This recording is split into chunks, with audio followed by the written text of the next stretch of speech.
Hello, and welcome to the Ancient Order Hibernians Freedom for Ireland video chat. Joining me today from the Bronx, New York is Martin Galvin, AOH National Freedom for Ireland Chair. From Derry, Ireland, we have John Kelly, whose brother Michael was the youngest of those murdered on Bloody Sunday. John is a lifelong justice campaigner for Bloody Sunday and is the founding chair of the Bloody Sunday Justice Campaign. Today, he serves as education and outreach officer for the Museum of Free Derry. Also, along with John from Derry, we have Adrian Kerr, the curator of the Museum of Free Derry, the Bloody Sunday Trust project set up to tell the history of the momentous events in Derry in the late 1960s and early 1970s. I'm Danny O'Connell, AOH National Vice President. Martin, let's begin the discussion. All right, Adrian, I want to start with you. You're the curator of the museum and a director of the Bloody Sunday Trust. Could you tell us what the Bloody Sunday Trust is and, of course, explain the Museum of Free Derry in the course of doing that? The Bloody Sunday Trust was set up in the late 1990s, circa 96, 97, as a support mechanism for the families with sort of the end of the campaign in sight and the launch of the Bloody Sunday Inquiry. The Trust is a non-profit charitable organisation made up of family members, activists and supporters of the families over the years that was there to provide that network through the long drawn-out process of the inquiry, to provide family support, to provide a base for the families to operate from during those years. And a sort of joint aim from the setting up of the Trust was also to, first off, to preserve the history of the era that created Bloody Sunday, and then the obvious idea to follow that was how to present the history from our perspective, from the perspective of the people who actually lived through it and were most involved in and affected by that history, of how to tell that story properly to the world. This was a story that in history books and the media had always been told very much from a British point of view. We wanted to take on and tell that history from the perspective of the Free Derry community. And to that end, initially a number of exhibitions were put up, first in Shipkey Street and then Foyle Street, telling the story of Bloody Sunday but we knew to do justice to the Bloody Sunday story, we had to tell the whole era from the mid-1960s through to 72 that led to Bloody Sunday. And to that end, the Trust set out to create the Museum of Free Derry, the very successful but unfortunately currently empty museum that I'm sitting in today. We opened... Americans visit Derry, they go to the museum. What are some of the things that they would find, and what are some of the things they should look for? Well, the story we tell in here sort of starts off from the emergence of the civil rights movement in the mid-1960s and runs through to the end of Free Derry with Operation Motorman in July 1972.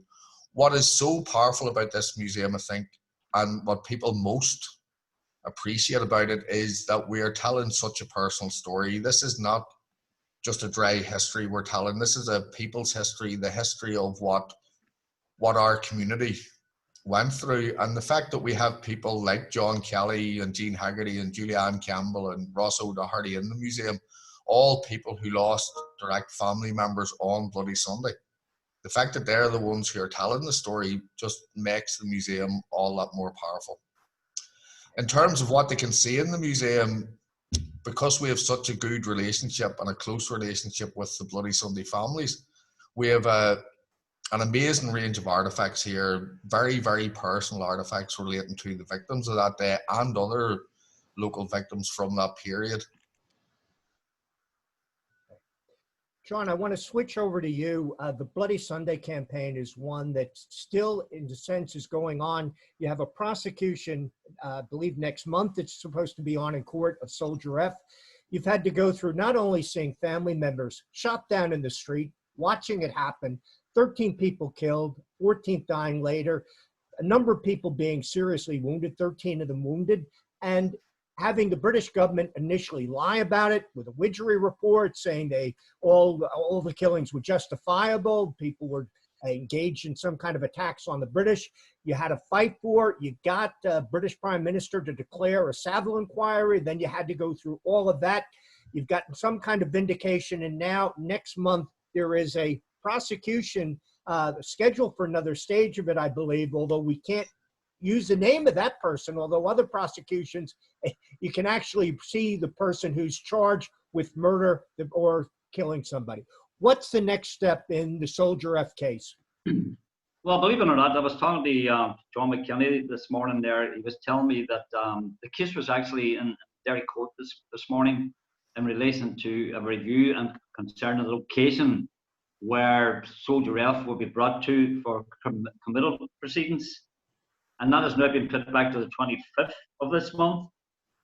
But then the next month, the 16th of July, is when Soldier F is due to be brought in for committal proceedings. And because of the virus that's going on at the present time, we're not sure if that's actually going to take place. But what it is that the PPS decided to prosecute Soldier F. And Soldier F was the soldier responsible for my brother. He murdered Michael, 17-year-old boy. And he's not been prosecuted for him. He's been prosecuted for Wally McKinney and Jim Ray. And also the attempted murder of Joe Mahan, Joe Freen, Patsy O'Donnell, and Michael Pullman. So he's in the frame for those 2 murders and 4 attempted murders. Although on the day, we believe he was responsible for shooting at least 10, 11 people. Exactly like Michael, he definitely shot him dead, he murdered him. Barney McGuigan, Paddy Doherty, those 3. And then you had Danny McGowan and Johnny Campbell, 2 more who were injured by this same soldier. And because of what happened last February, when the PPS, the Public Prosecution Services, decided just to prosecute him. One soldier out of maybe 30 who fired off shots at him. So therefore, we are the situation now at the present time. We're looking forward to see next month, the 16th of July, when the actual proceedings of prosecution will begin. Now, the thing about the committal proceedings that you may know is that the evidence will be put before a judge, and this judge will then decide whether Soldier F should be prosecuted or not. So therefore, next month, after the committal proceedings, he'd walk away, if you understand what I mean. So therefore, we are in a situation now, like a limbo situation, whereby we're looking forward to next month, and hopefully we will see him being prosecuted for the deaths. But also, just to add to it, when last February, when the Public Prosecution Services decided just to prosecute Soldier F, the families decided to approach their lawyers and appeal the decision of prosecuting one soldier, because we want every one of them prosecuted. Now, that hopefully we will know quite soon the result of the review of the decision just to prosecute F. So hopefully by the end of this month, maybe next month, we will know what's happening. But F, I'm looking forward to. He murdered my brother. They're not prosecuting him for Michael's murder, which I am totally, and my family are totally devastated by that. But at the same time, we're hoping that things will move forward in such a way that we will see him prosecuted for every killing that he did that day, and every injury, and every other soldier who fired a shot that day, hopefully will be prosecuted. So one of the things that you read about, across the North, you see banners saying our soldiers are heroes, not criminals. You see bandsmen who are going to march, they sew emblems of the parachute regiment into their sleeves to celebrate and seem to be honoring this one trooper. Why is it praiseworthy? This man is charged with killing unarmed civilians. Why is it considered praiseworthy or something you'd want to honor and get behind to honor somebody who's charged with shooting down unarmed civilians like your brother and the others on Bloody Sunday? And when you see things like that, what does it mean to you? Well, believe it or not, I was coming down the road there yesterday, coming back into Derry, and on the way in, I seen a para flag, a paratrooper's flag, And these are actually flying at numerous areas. But to us, it's just I think it boils down to the fact they're trying to antagonize the families, upset the families. Because in reality, truthfully, as far as I'm concerned, I don't care. I don't care about these flags. I don't care about what they say about showing their emblems into uniforms and so on. It doesn't matter to me. But there's one thing these people forget. This same regiment was responsible for the murder of 2 innocent Protestants in the Shankill Road around the same time as Bloody Sunday. And they tend to forget that. And that to me is scandalous. So what they're trying to do is to upset the families, to upset the nationalist people. But I say to them, don't bother. Because at the end of the day, we have F, and hopefully F will be prosecuted. No matter what demonstrations they have, you have all these soldiers, these veterans, and their campaigns and their marches as well. That doesn't bother me in the least. We have brought soldier F to this point, and hopefully we will see him prosecuted. America and the Ancient Order of Hibernians in particular, they march with you many times. We go over and tour the museum.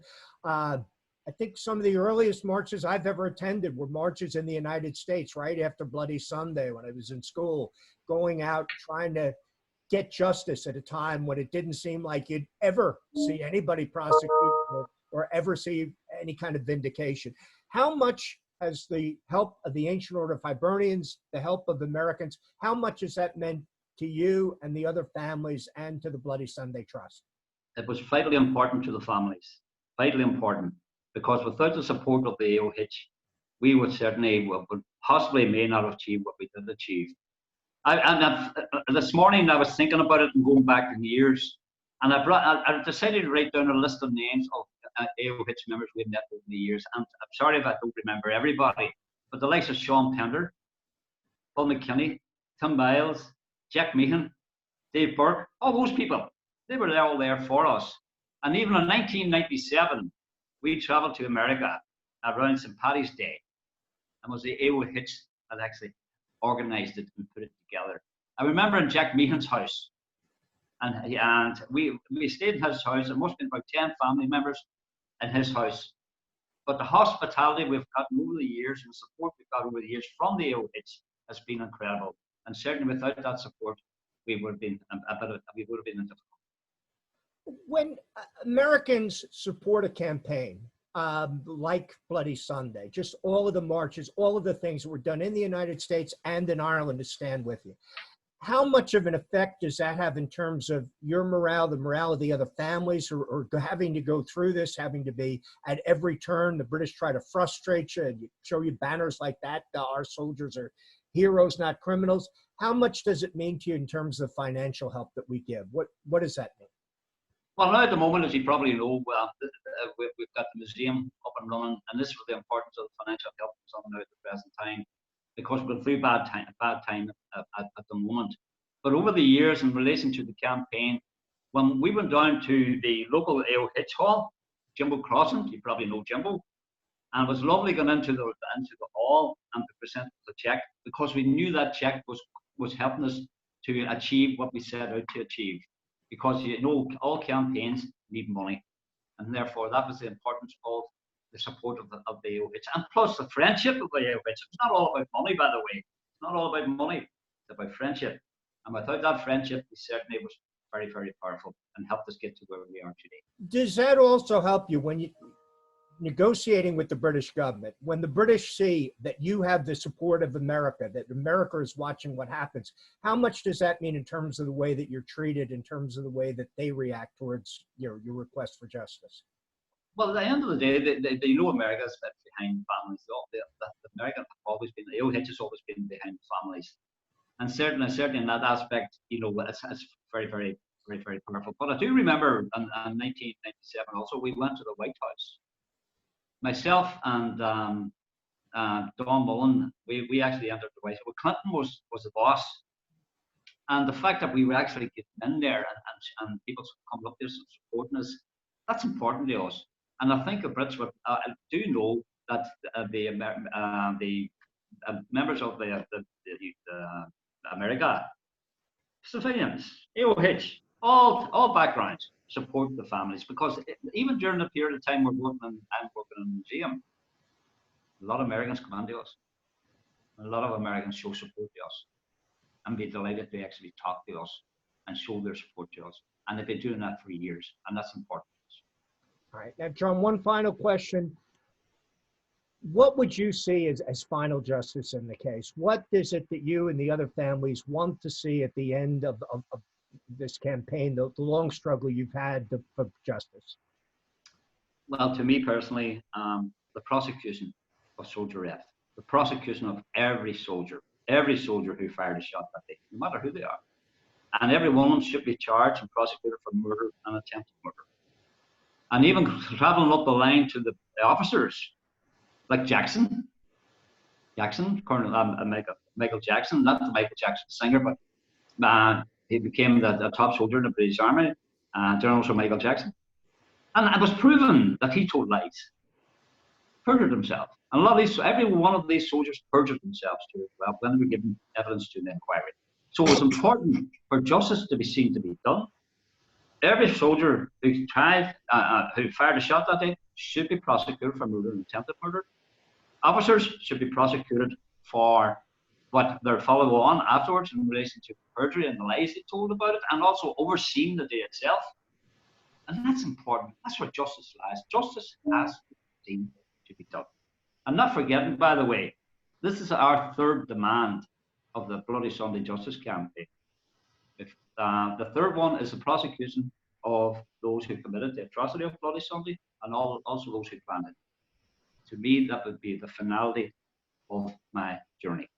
You see that carried out, and the last thing I would love to see Soldier F be prosecuted, and I'd love to see him go through the gates of the jail. That's what I want. Adrian, the donation that the Ancient Order of Hibernians is planning to deliver to you, the money that we raise for the Christmas appeal that'll go to the Bloody Sunday Trust, what do you intend to do with it? How important is that sort of donation that you get from America and the AOH? Well, first off, I'd like to thank the AOH for the donation. It is very, very much appreciated. And I think that when we were first discussing the donation, we would have been looking at putting it towards the ongoing running costs of the museum. We rely very, very heavily on visitor income to keep the museum open, and very importantly, to keep it independent.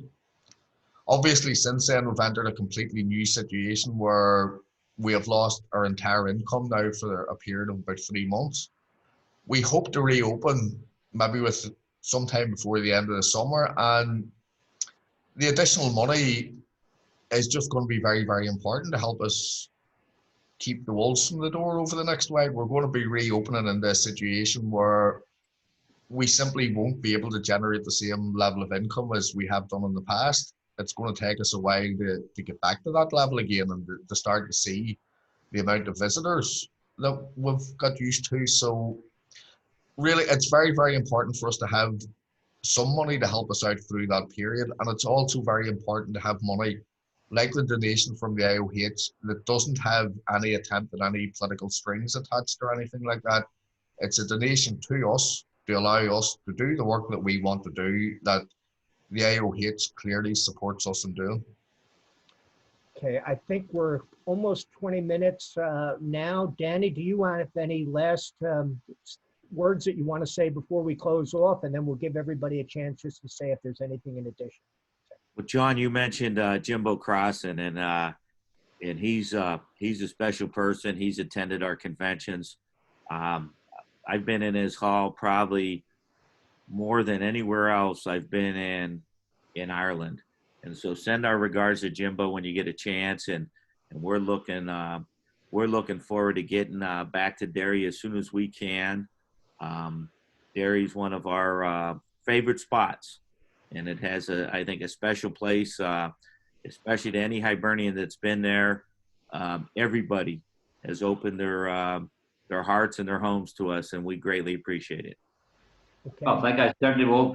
When I'm talking to Jumbo, I will certainly pass that along. All right. John, any last words before we conclude? Well, like I said to Martin and the OH, thank you very much for the support over the years. And thank you very much for the opportunity to talk to yourselves and everyone today. Thank you very much. And we want to thank you and Adrian, not only for doing the video, but when any AOH members go over, when they go into the museum, they always get a great welcome. They always get thanked for the support of the AOH, which is gratifying to us. Adrian, anything you want to say before we close? I'd just like to echo the thanks that John just made to the IOH for the support we've been shown over the years, both financial and in every other way, and just say that we are really, really looking forward to the day when we can welcome you all into the museum again. Okay. On that note, Danny, unless you want to say anything else, we just want to thank them. No, thank you all. Thanks everyone for watching, and I hope we don't get Martin stolen away for a Sunday morning talk show from us. He's only the second time we've done it. Another great job. Brilliant. Well, thank you again. Right.